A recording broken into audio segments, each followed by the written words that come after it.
All right, let's talk about something we all pretty much ignore in our cars until, well, it's way too late. I'm talking about the cooling system. And trust me, what's going on under your hood is this crazy high-stakes battle. Think physics, chemistry. It's a lot more than just some colorful liquid sloshing around. So, let's just start with this one simple question. Your engine, right? It's basically just a box of controlled explosions. It generates an insane amount of heat. So what is the one thing that stops it from literally melting into a useless lump of metal? And look, the answer isn't just coolant. Nope. It's this incredibly engineered system that is constantly fighting against just extreme heat and, maybe even more important, extreme pressure. This is not some gentle little stream of water. It is a super high-stakes balancing act every second your engine is running. Okay, so how much pressure are we really talking about here?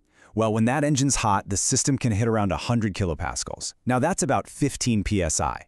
I know it might not sound like a crazy number, but just picture this. That's the force holding back liquid so hot it could give you third-degree burns in a blink of an eye. And that right there, that's your first clue as to why this system demands a ton of respect. Okay, so to really get a handle on the risks, we've got to know the key players involved. Let's break down the anatomy of this whole system. The easiest way to think about it? It's like the engine's circulatory system. Seriously, the radiator, that's the lungs. The water pump is the heart, pumping everything around. The thermostat is kind of like a smart valve that controls the flow. And then you have this whole web of hoses that are the veins and arteries. Every single piece, right down to the little radiator cap, has a very specific, very important job to do. And this is exactly why it's so important for a professional to know what normal even looks like. You know, they're trained to spot the little things. Is that hose bulging just a tiny bit? Is that little plug starting to weep? Knowing what every part is supposed to do is the only way you catch a tiny little symptom before it turns into a complete disaster on the side of the road. All right, so now that we know the parts, let's talk about the real-world hazards. Because there are 3 major dangers that anyone working on this system absolutely has to master to stay safe. First up, you've got that insane pressure we mentioned. It can blast scalding hot coolant out in a split second. Number 2, you've got hidden dangers, like electric fans, that can just switch on without any warning, even when the car is turned off. And finally, the fluid itself. Most coolants have ethylene glycol in them, and that stuff is seriously toxic. You do not want to mess with it. And look, this isn't just me being dramatic. This is real. There's a direct quote from our source material that says, cooling system burns are one of the most common serious injuries in workshops. And the craziest part, they are, and I'm quoting here, entirely preventable. Man, that just hammers home how important it is to do things the right way. So, how do the pros stay ahead of all this? How do they find problems you can't even see? Well, they run a few secret tests that tell them exactly what's going on deep inside the system. Yeah, a real inspection is way more than just looking around. It's a whole toolkit. It means testing the coolant concentration to make sure it won't freeze or boil. It means pressure testing the whole system to hunt down any tiny leaks. And then there's a third, less known test that is absolutely critical.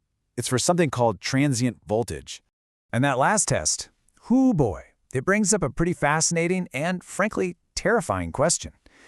What if the single biggest threat to your cooling system was totally invisible? What if it was silently eating your engine alive from the inside out? That's exactly what that transient voltage test is looking for.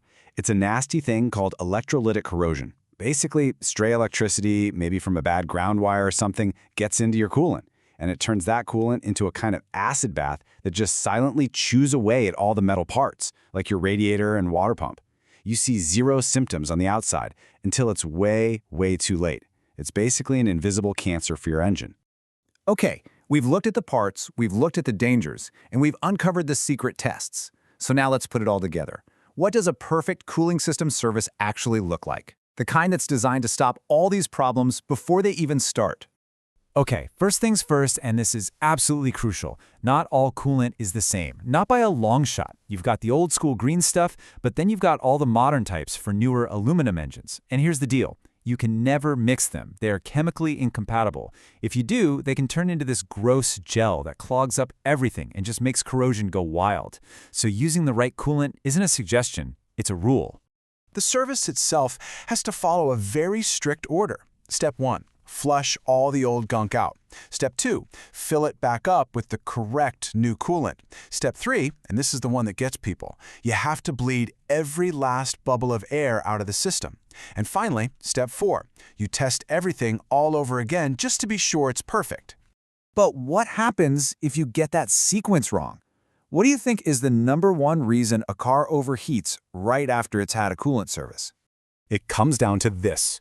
1. Trapped air bubble. That's it. If you don't bleed the system properly, an air pocket gets stuck somewhere, usually up high in the engine, and that bubble acts like a shield, stopping coolant from getting where it needs to go. You end up with a crazy hot spot that can wreck your engine super fast. That bleeding step, it's everything. Whew. Okay, we have covered a ton of ground here, right? From pressure and chemistry to invisible electricity. So what's the one crucial point you should take away from all this? It's this: what sounds like a simple coolant change is anything but simple. It's a really complex technical job. You're dealing with immense pressure, you have to understand chemistry, you're hunting for invisible electrical problems, and you have to follow a precise procedure to the letter. It's all about protecting the life of your engine.